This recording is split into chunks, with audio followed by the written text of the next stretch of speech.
नमस्कार। Class 10th social science ऐसे type important question करते हैं। पहला क्वेश्चन रहेगा मृदा अपरदन। सॉइल इरोजन क्या होता है? मिट्टी की परत का कट जाना या बह जाना मृदा अपरदन या अनाच्छादन या सॉइल इरोजन कहलाता है। अब इसके कुछ एजेंट होते हैं, यानी पानी, बर्फ, हवा, जीव जंतु, ये नेचुरल तरीके से मिट्टी को काटते रहते हैं। नेक्स्ट आता है कि इसके फैक्टर क्या हैं सॉइल इरोजन के कारक। तो बहता हुआ पानी, तेज हवा, ग्लेशियर यानी बहती हुई बर्फ और समुद्र की लहरें किनारों पर, कोस्टल एरिया। अब आते हैं कि मृदा अपरदन के प्रकार कितने होते हैं। तो दो प्रकार होते हैं। एक होता है परतदार अपरदन या सीट इरोजन, यानी जब तेज हवा शुष्क और अर्ध शुष्क क्षेत्रों से मिट्टी की ऊपर की परत को यानी सीट को उड़ा ले जाती है, तो इसे परतदार अपरदन कहते हैं। पानी भी बहा ले जाता है या वायु भी अपने साथ परत को डाले जाती है, तो इसको कहते हैं सीट इरोजन। दूसरा होता है अवनालिका इरोजन, गली इरोजन इसको कहते हैं। यानी जब तेज बारिश होती है तो पहाड़ी ढलानों से पानी नीचे की ओर बहता है, तो वो मिट्टी में गहरी गहरी खाइयाँ बना देता है, तो इसको कहते हैं गली इरोजन। नेक्स्ट आता है मृदा अपरदन के कारण क्या है। नंबर 1 है वन कटाई। जब वन काट दिए जाते हैं तो पानी या हवा बहुत तेज़ी से बहते हैं। दूसरा है अत्यधिक पशुचारण, क्योंकि पशुओं के चरने से मिट्टी खुरदरी हो जाती है और वो जल्दी से कट जाती है। देन है खनन यानी माइनिंग, गड्ढे हो जाते हैं, उससे मिट्टी जल्दी ढीली हो जाती है। अवैज्ञानिक ढंग से खेती करना, यानी जैसे ऐसे पहाड़ हैं और उस पहाड़ पर ऐसे ढलान के अनुरूप खेती करेंगे तो मिट्टी जल्दी बहेगी, जबकि पहाड़ है तो हमें कंटूर एग्रीकल्चर करनी चाहिए, यानी ढाल के विपरीत खेती करनी चाहिए। नेक्स्ट है बहता हुआ पानी। तेज गति से पानी जितना तेजी से बहेगा उतनी तेजी से मिट्टी को काटेगा। और भारी बारिश का होना, जैसे भारत में मानसून की बारिश होती तो वो तेज मृदा अपरदन करती है। इसी प्रकार से बात है कि मृदा को कटने से कैसे रोकें। तो मृदा अपरदन को रोकने के लिए हमें ज़्यादा से ज़्यादा पेड़ लगाने चाहिए, वनों की कटाई पर रोक लगानी चाहिए, पशुचारण को नियंत्रित करना चाहिए, खनन करते समय प्रकृति के संतुलन का ध्यान रखना चाहिए, वैज्ञानिक ढंग से खेती करें यानी समोच्च रेखीय जुताई करें, और फसलों को बदल बदल कर बोएं यानी फसल चक्कर अपनाएं। नदियों पर बांध बनाने चाहिए ताकि बाढ़ ना आए। पौधों की आश्रय पेटी यानी डेजर्ट के प्रसार को रोकने के लिए शेल्टर बेल्ट लगा देनी चाहिए ताकि हवा डाइवर्ट हो जाए, या उसके साथ जो उड़ के आने वाले रेत के कण हैं वो पौधों में रुक जाएं। कंटूर एग्रीकल्चर यानी समुच्च रेखीय जुताई करनी चाहिए, जैसा कि मैंने ऊपर आपको इस पिक्चर में समझाया था। नेक्स्ट स्ट्रिप फार्मिंग, यानी पहाड़ों पर सीढ़ी नुमा खेती करनी चाहिए।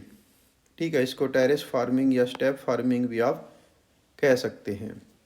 तो ये कुछ तरीके हैं जिनके द्वारा हम मिट्टी को अपरदन होने से बचा सकते हैं।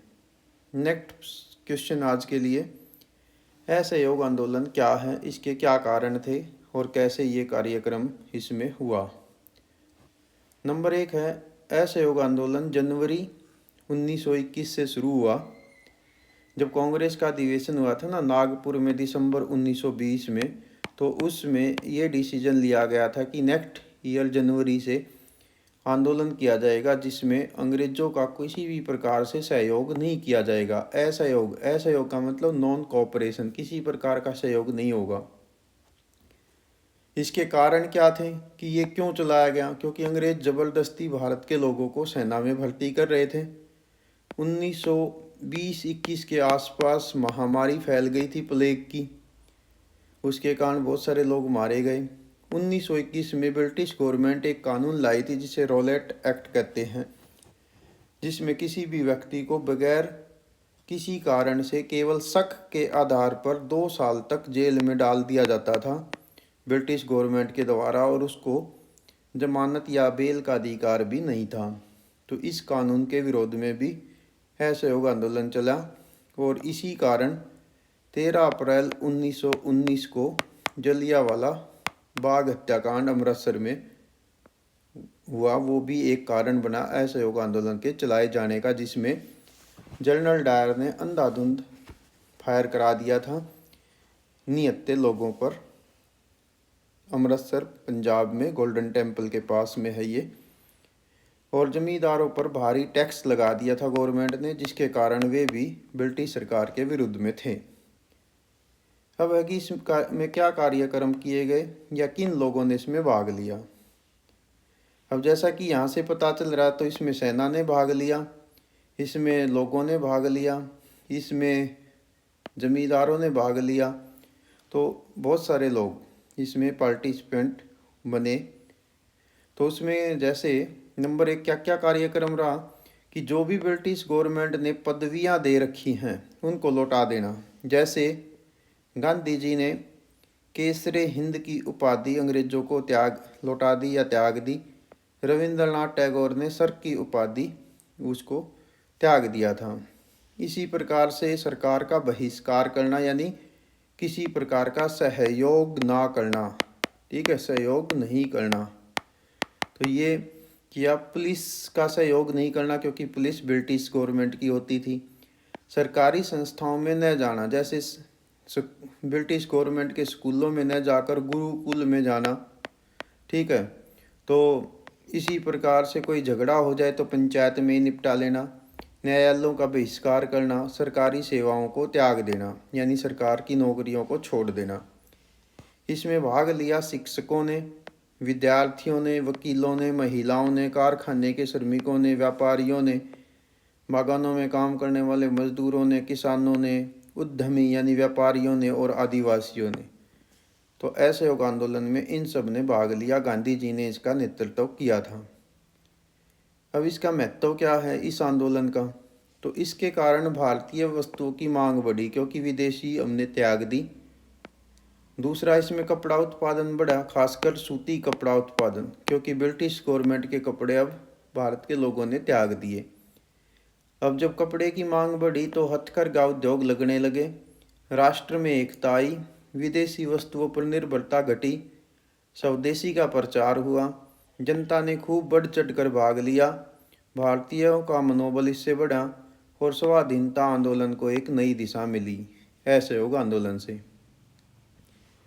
नेक्स्ट क्वेश्चन आता है कि बेल्जियम एकात्मक सरकार से संघीय सरकार में कैसे बदल गया। एकात्मक सरकार वो होती है जिसमें केवल एक ही गवर्नमेंट होती है सेंटर में, ठीक है, उसी का सारे देश में कानून चलता है।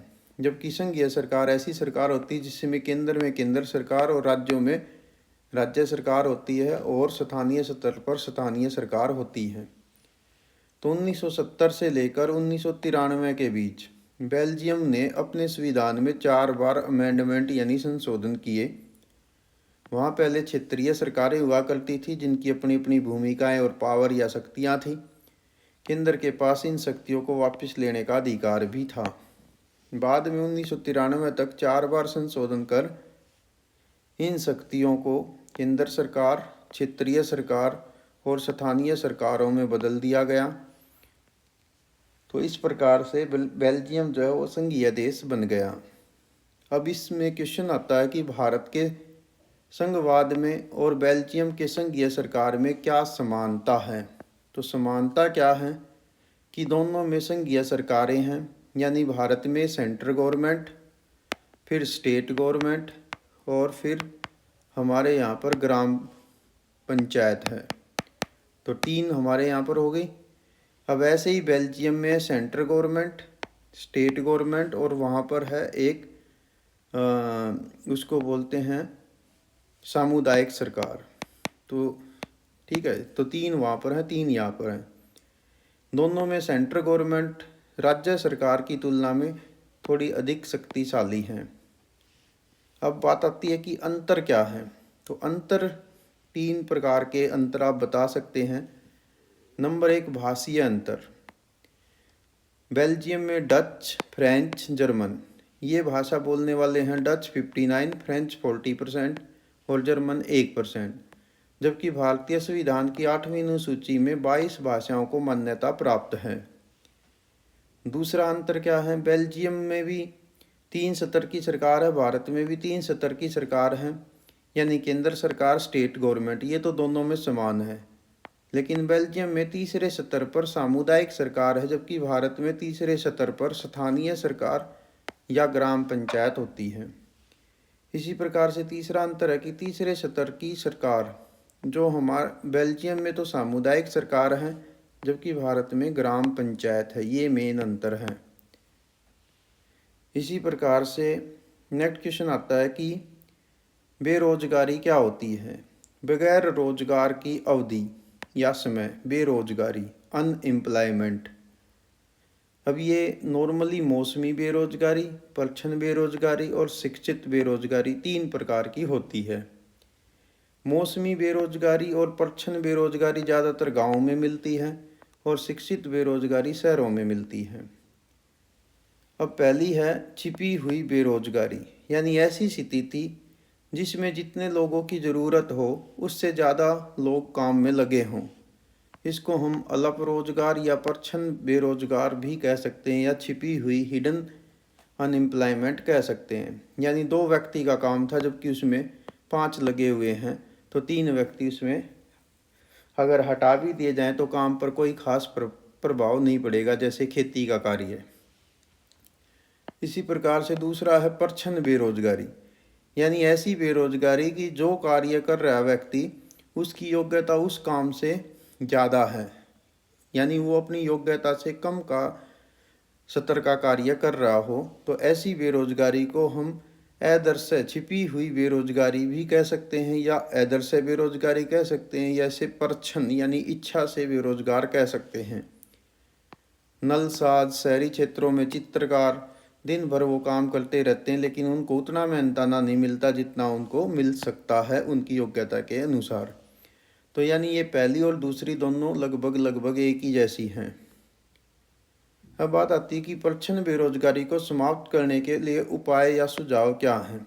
गाँव को विकसित करना पड़ेगा, दुग्ध उत्पादन को बढ़ाना, श्रमिकों को सरकार की ओर से प्रोत्साहन राशि देना, औद्योगिक इकाइयाँ स्थापित करना और लोन की सुविधा देना, ताकि स्वरोजगार को बढ़ावा मिल सके। इसी प्रकार से नेक्स्ट आती खुली या मौसमी बेरोजगारी। ये क्या होती है, यानी ऐसी बेरोजगारी जो मौसम के अनुरूप होती है, यानी किसी सीजन में लोगों को काम मिल जाता है जबकि बाकी के बचे हुए सीजन में उनको काम नहीं मिलता। जैसे कृषि का क्षेत्र है, जब फसल की बुआई होती है या कटाई होती है तो उन दोनों टाइम में तो लोगों को रोज़गार मिल जाएगा, लेकिन जो बीच का समय होगा उसमें वे बेरोजगार हो जाएंगे। इसी प्रकार से जैसे चीनी मिल, अब चीनी मिल में काम करने वाले जो श्रमिक होते हैं उनको केवल विंटर सीजन में ही काम मिलता है, समर सीजन में मिल बंद हो जाती है तो उनको काम नहीं मिलता। तो इस प्रकार से ऐसी बेरोजगारी को मौसमी बेरोजगारी कहते हैं। तो ये थे आज के लिए 4 इम्पोर्टेंट ऐसे टाइप क्वेश्चन जो हर बुक से एक लिया गया है, तो आप ऐसे अपने क्वेश्चंस को रिवाइज कर सकते हैं। इसी प्रकार के अन्य कंटेंट के लिए आप मेरे चैनल को सब्सक्राइब कर लें, Abhimanyu sir geography and social science tips. Video को लाइक करें, शेयर करें, और टेक्स्ट या पीडीएफ फाइल से रिलेटेड अगर आपको कंटेंट चाहिए तो आप मेरे ब्लॉग abhimanusar.blogspot.com पर जाएं और वहाँ पर क्लास वाइज पेज अवेलेबल है, उस पर आप विजिट कर सकते हैं जिस पे चैप्टर वाइज सॉल्यूशन अवेलेबल है। आप सभी से अनुरोध रहेगा कि अधिक से अधिक पेड़ लगाएं, अधिक से अधिक पानी को बचाएं। Save water, save environment. Thank you, have a nice day.